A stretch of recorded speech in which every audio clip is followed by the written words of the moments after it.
বিদেশে পলাতক নেতাকর্মীদের দ্রুত ফেরানোর পরামর্শ, কূটনৈতিক চেষ্টার তাগিদ আইনবিদদের।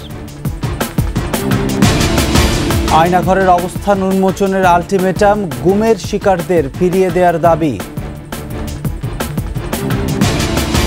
মার্কিন প্রেসিডেন্ট নির্বাচনী বিতর্কে মুখোমুখি হচ্ছেন কমলা ও ট্রাম্প, চলছে জোর প্রস্তুতি।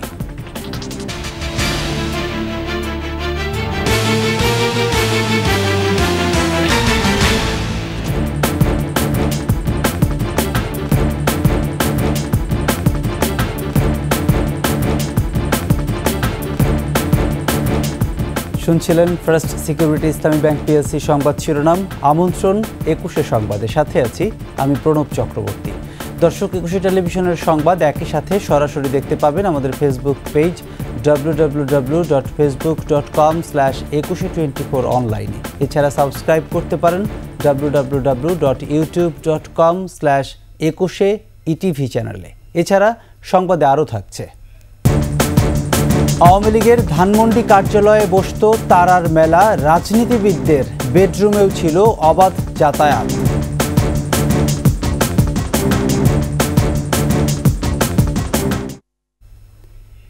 পলাতক বা আত্মগোপনে থাকা আওয়ামী লীগ নেতাকর্মীদের দ্রুত আইনের আওতায় আনতে পরামর্শ দিয়েছেন আইনবিদরা। ভারতের সাথে বন্দি বিনিময় চুক্তি থাকায় সেখানে থাকা পলাতকদের ফিরিয়ে আনতে বাধা নেই। আর পশ্চিমা সহ অন্যান্য দেশে পালিয়ে থাকাদের বিষয়ে কূটনৈতিক চেষ্টার কথা বলেন আইনজ্ঞরা। শাকের আরজুর রিপোর্ট।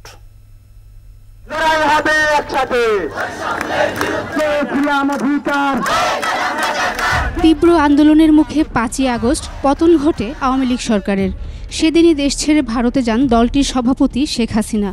গা ঢাকা দেন সরকারের মন্ত্রী, এমপি সহ নীতি নির্ধারণী পর্যায়ের ব্যক্তিরা। কেউ কেউ আশ্রয় নেন সেনা হেফাজতে।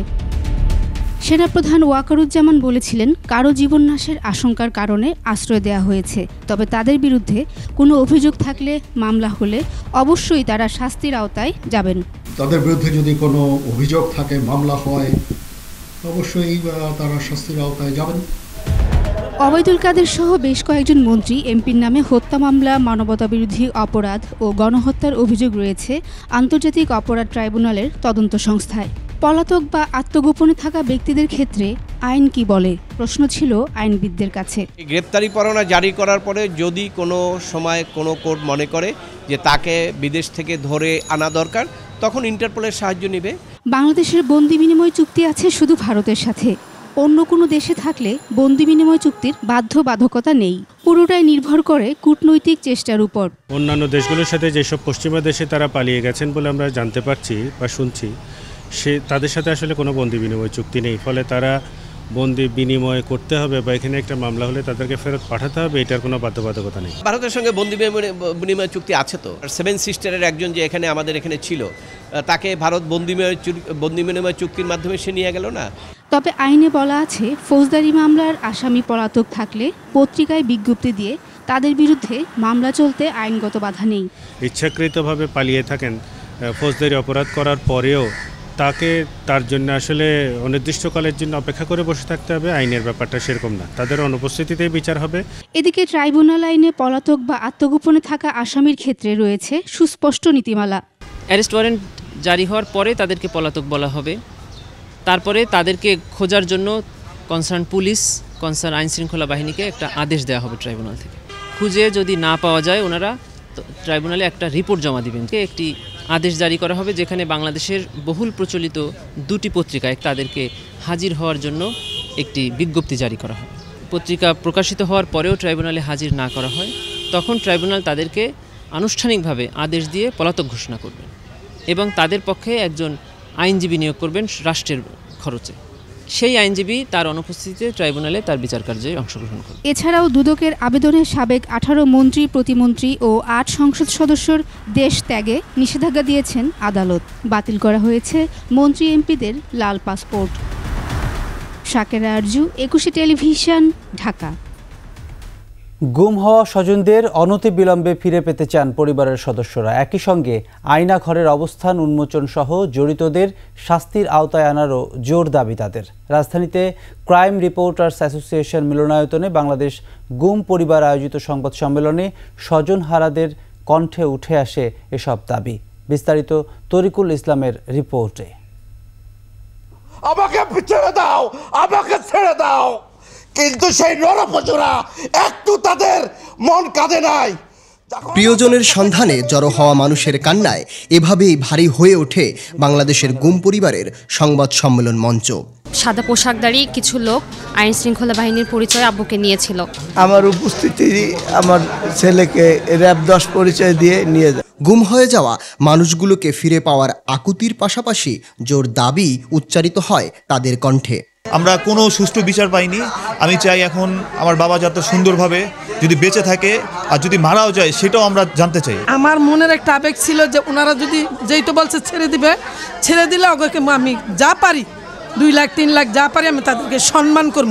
48 ঘন্টার ভিতর আয়নাঘর উন্মোচন না করা হলে কঠোর কর্মসূচিরও হুঁশিয়ারি তাদের।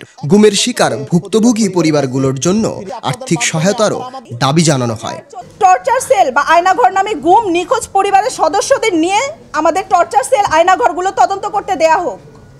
আমরা নিজ চোখে বাংলাদেশে কোথায় কোথায় আছে এগুলো সচক্ষে দেখতে চাই আমরা। গত 27 আগস্ট অন্তর্বর্তী সরকার 5 সদস্যের কমিটি করে 45 দিনের মধ্যে প্রতিবেদন জমা দেওয়ার নির্দেশ দেয়।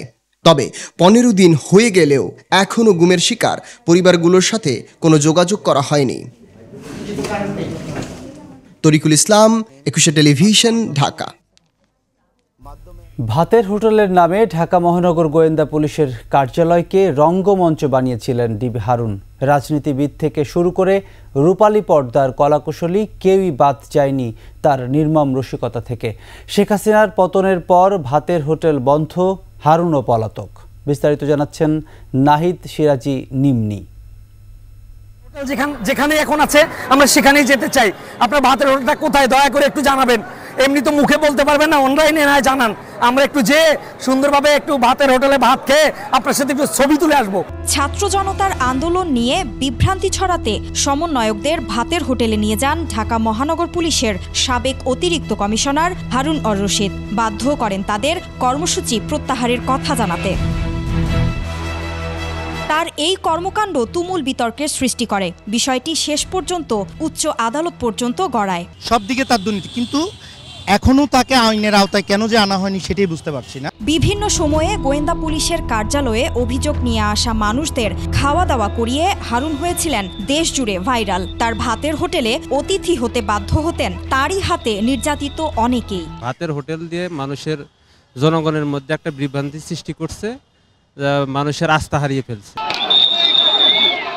ডিবি হারুন নামে পরিচিতি পাওয়া এই পুলিশ কর্মকর্তার ভাতের হোটেলে যেতে বাধ্য হয়েছিলেন বিএনপি নেতা গয়েশ্বর চন্দ্র রায়। সরকার বিরোধী কর্মসূচিতে মারধরের পর তাকে ডিবি কার্যালয়ে নিয়ে আপ্যায়ন করেন হারুন। রূপালী পর্দার কলাকুশলী শিল্পীরা হর হামেশাই অতিথি হতেন হারুনের। মামলা দ্বন্দ্ব সংঘাত নিরসন করতেই তারা যেতেন সেখানে। একসময় দেখছি পরিমনের সমস্যার সমাধান করছে, বুবলির সমস্যার সমাধান করছে, হিরো আলমের সমস্যার সমাধান করছে। মানে সব দায়িত্ব কি তার। ডিবি একটা এমন একটা প্রতিষ্ঠান, সেখানে হচ্ছে মানুষের সেবা দেওয়ার প্রতিষ্ঠান। এখানে যদি সে ভাতের হোটেল খুলে বসে, এত দুঃখজনক তার কিছু থাকে না। গায়ক গায়িকা উদ্যোক্তারাও যেতেন ভাতের হোটেলে। পারিবারিক সমস্যা দূর করতে ডিবি হারুনের শরণাপন্ন হতেন তারা। ভাতের হোটেলের অতিথি হতেন সাংবাদিকরাও। দাগী আসামিদের ছাড়িয়ে আনার তদবির নিয়ে সেখানে যেতেন আরও অনেকেই। ছাত্র জনতার আন্দোলনে হাসিনা সরকারের পতনের পর ডিবি হারুনেরও খোঁজ মিলছে না। তবে তার কার্যকলাপ মানুষ ঠিকই মনে রেখেছে। গাজীপুর ছিল, সেখানে দুর্নীতি করে আসছে, ঢাকা আসছে, সেখানেও করছে, নারায়ণগঞ্জ গেছে, সেখানেও করছে। আমি মনে করি ডিবি হারুনের মতন ভবিষ্যতে এরকম কোনো অফিসার এই ধরনের কোনো কর্মকাণ্ড না করে। ডিবি হারুন ও ভাতের হোটেলের এই নির্মম আতিথেয়তা নিয়ে সিনেমা বানাতে চান পরিচালক ও প্রযোজকরা। নাহিদ সিরাজি নিম্মি, একুশে টেলিভিশন, ঢাকা। শোবিজ দুনিয়া থেকে রাজনীতির মঞ্চে ভ্রমর সেজে মধু পান করতে আসতেন অভিনয় শিল্পী, নায়ক নায়িকা, গায়ক গায়িকারা। আওয়ামী লীগের ধানমন্ডি কার্যালয়ে বসত তারকাদের মিলন মেলা। কখনো ব্যক্তি সুবিধা, কখনো বা এমপি পদের মনোনয়ন পেতে দ্বারস্থ হতেন প্রভাবশালী নেতাদের কাছে। রাজনীতির মাঠ থেকে বেডরুম অবাধ যাতায়াত ছিল অভিনেত্রীদের। ক্ষমতার অপব্যবহার করা এসব তারকার বিরুদ্ধে মুখ খুলতে শুরু করেছেন সংস্কৃতি অঙ্গনের ব্যক্তিত্বরা। আদিত্য মামুনের রিপোর্ট। নৌকাতে ভোট না দিলে যামু বাপের বাড়ি। কখনো রাজনীতি না করা তারানা সুবর্ণা মমতাজ বেগমরা বারবার নির্বাচিত হয়েছেন সংসদ সদস্য। তাদের পথ ধরে একে একে এমপি পদ পেতে মরিয়া হয়েছেন রিয়াজ, শাকিল, মৌসুমী, রোকেয়া প্রাচী, সুইটি, শমী কায়সার, জাহিদ হাসানদের মতো তারকারা। যখন যে দল ক্ষমতায় তখন তাদের লেজুর বৃত্তি সাফল্যের চাবিকাঠি এইসব তারকাদের। আমি জানতাম কিন্তু মৌসুমী বিএনপি মাইন্ডেড আগে থেকে। এদের তো ভোল পাল্টানোর চরিত্র, আজকে অমুকের বিছানায় কালকে অমুকের বিছানায়। Sorry to say. দ্বাদশ জাতীয় সংসদে ঢাকা 10 আসনে আওয়ামী লীগের টিকেটে এমপি হন এক সময় ছাত্রদলের নেতা চিত্রনায়ক ফেরদৌস। তারেক রহমান সাহেবের পিছে পিছে করতো, ভাই ভাই বলতো। ফেরদৌস আওয়ামী লীগার হয়ে গেল।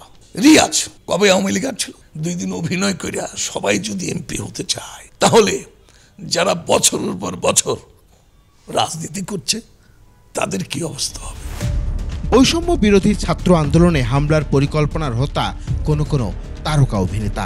এসব কাজ করতে সরাসরি এবং সামাজিক যোগাযোগ মাধ্যমে চালিয়েছেন প্রকাশ্য প্রচারণা। রাজনীতির বন্ধাত্ম কাটাতে তারকা খ্যাতি ব্যবহার করতে চাইলেও খোদ শিল্পীরাই ছিলেন জনপ্রত্যাশার বিপরীতে। ব্যক্তি স্বার্থকে প্রাধান্য দিয়েই দিনকে রাত, রাতকে দিন করতেন যেসব তারকা শিল্পী, তাদের এখন খুঁজে পাওয়া যাচ্ছে না। অপরাধী তো প্রকাশ্যে থাকতে পারে না, কারণ দেশের পরিস্থিতি এখন সেই জায়গায় নাই। ধরা পড়বে, তার নামে তাকে বিচারের মুখোমুখি হতে হবে। 2024-এর নির্বাচনে দাঁড়ানোর চাপ থাকলেও কেউ কেউ তা উপেক্ষা করেছেন। তবে স্বার্থের স্রোতে ভেসে গেছেন ক্ষমতার চাপরাশি তারকারা।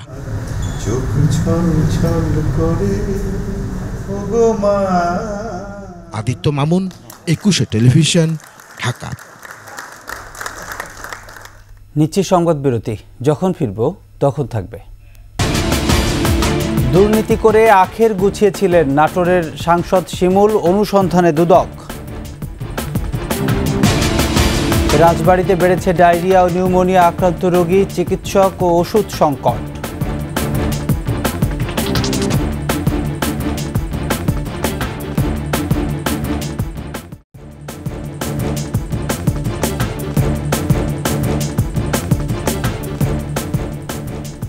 আবারও আমন্ত্রণ 21 সংবাদে।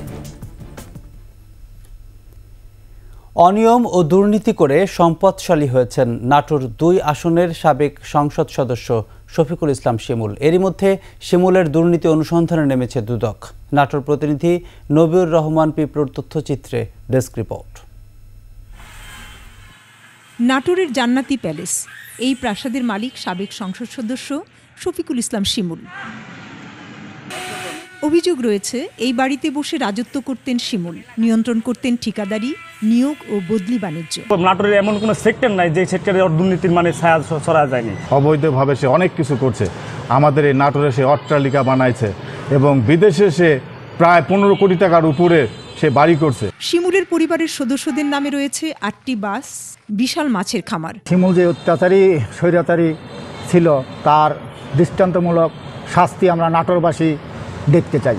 দেশের সম্পদ করছে, বিদেশের সম্পদ করছে, আমরা ওর উপযুক্ত বিচার চাই। শফিকুল ইসলাম শিমুলের অর্থনৈতিক উত্থান শুরু হয় 2008 সালে উপজেলা চেয়ারম্যান হওয়ার পর। 2014 সালে আওয়ামী লীগের সংসদ সদস্য হয়ে দুর্নীতিতে বেপরোয়া হয়ে ওঠেন শিমুল। নাটোর 2 আসনের এমপি হবার পরে কিন্তু দেখা গেছে যে ওনার সম্পদ বেড়েছে প্রায় 14 গুণ। কারো পুকুর, কারো বাড়ি, কারো কাছ যারা ব্যবসা করে তাদের কাছ থেকে যে এই চাঁদা উঠে সে যে রাজপ্রাসাদের মতন সে প্রাসাদ তৈরি করছে। শিমুলের এই বিত্ত বৈভব নিয়ে প্রশ্ন বিভিন্ন মহলের। অবৈধ পথে এগুলোর একটা জবাবদিহি তার মধ্যে আনা দরকার এবং এই ধরনের প্রবণতা যাতে চিরতরে বন্ধ হয়। কোনো রাজনৈতিক দল যখন ক্ষমতায় থাকবে কেউ যেন এই ধরনের দুর্বৃত্তায়ন না করতে পারে। শিমুলের বিরুদ্ধে স্কুল ছাত্র হত্যা সহ বিএনপি নেতাকে হত্যা চেষ্টার অভিযোগে 2টি মামলা হয়েছে। Banashree Dolly, desk report, 21 television. Rajbari সদর হাসপাতালে বেড়েছে ডায়রিয়া ও নিউমোনিয়া আক্রান্ত রোগী। শয্যা না পেয়ে অনেককেই চিকিৎসা দিতে হচ্ছে মেঝেতে। এছাড়া চিকিৎসক ও ওষুধ সংকটে কাঙ্ক্ষিত সেবা দিতে পারছে না কর্তৃপক্ষ। রাজবাড়ীর প্রতিনিধি জাহাঙ্গীর হোসেনের তথ্য ছবিতে ডেস্ক রিপোর্ট। বেশ কয়েকদিন ধরেই রাজবাড়ী সদর হাসপাতালে বেড়েছে রোগী ভর্তির চাপ, পাশাপাশি চাপ বেড়েছে আউটডোরেও। এর মধ্যে ডায়রিয়া ও নিউমোনিয়া জ্বরে আক্রান্ত রোগী বেশি। 20 শয্যার ডায়রিয়া ওয়ার্ডে মেঝে সহ 31 জন রোগী ভর্তি রয়েছে। হঠাৎ করে অতি গরমে ডায়রিয়া রোগীর চাপ বেড়েছে। শয্যা সংকট থাকায় অনেকেই চিকিৎসা নিচ্ছেন মেঝেতে। এছাড়া ডায়রিয়া রোগীদের জন্য নেই পর্যাপ্ত স্যালাইনও। অতিরিক্ত গরমের জন্য ঠান্ডা জ্বর কাশি ডাক্তার দেখাতে আসছে।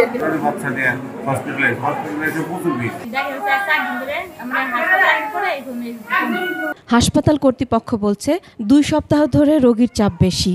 আউটডোরে প্রতিদিন প্রায় 1,500 রোগী চিকিৎসা সেবা নিচ্ছেন। চিকিৎসক ও কর্মচারী সংকটে কাঙ্ক্ষিত সেবাদানে হিমশিম খাচ্ছেন তারা। আমাদের 100 বেডের হাসপাতালে সেখানে মিনিমাম এক ওয়ার্ডেই আপনার শিশু ওয়ার্ডে 50টা রোগী আছে, আর মেডিসিনে তো আপনার এক ওয়ার্ডে 100 রোগী আছে, যার কারণে আমাদের সেবা দিতে অনেক কষ্ট হয়। 100 শয্যার হাসপাতালে বর্তমানে রোগী ভর্তি রয়েছে 280 জন। Masum আলিসা, desk report, 21 television. প্রথমবারের মতো মার্কিন প্রেসিডেন্ট নির্বাচনী বিতর্কে মুখোমুখি হচ্ছেন ডেমোক্র্যাট কমলা হ্যারিস ও রিপাবলিকান ডোনাল্ড ট্রাম্প। জোরে সোরে চলছে লড়াইয়ের প্রস্তুতি। স্থানীয় সময় মঙ্গলবার রাত 9টায় ফিলাডেলফিয়ার ন্যাশনাল কাউন্টি স্টেশনে অনুষ্ঠিত হবে এ বিতর্ক। আয়োজক এবিসি নিউজ।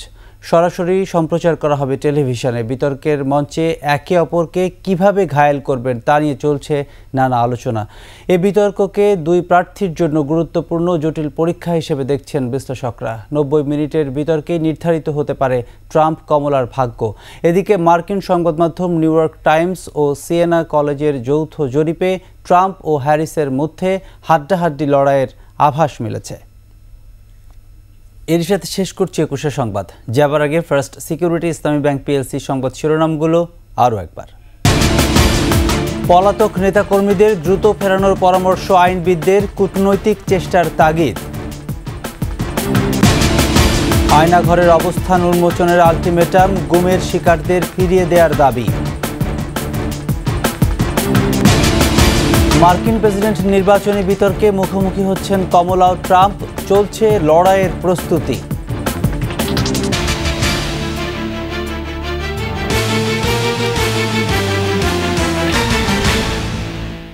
দর্শক, সর্বশেষ সংবাদ জানতে ডায়াল করুন 2021 নম্বরে, ভিজিট করুন 21-tv.com ওয়েবসাইটে। ফেসবুকে ভিজিট করতে পারেন www.facebook.com/2124 অনলাইনে। এছাড়া সাবস্ক্রাইব করতে পারেন www.youtube.com/21etv চ্যানেলে। এতক্ষণ সঙ্গে থাকার জন্য ধন্যবাদ। পরবর্তী সংবাদ সকাল 10টা 55 মিনিটে দেখার আমন্ত্রণ রইল। 21-এর সাথেই থাকুন।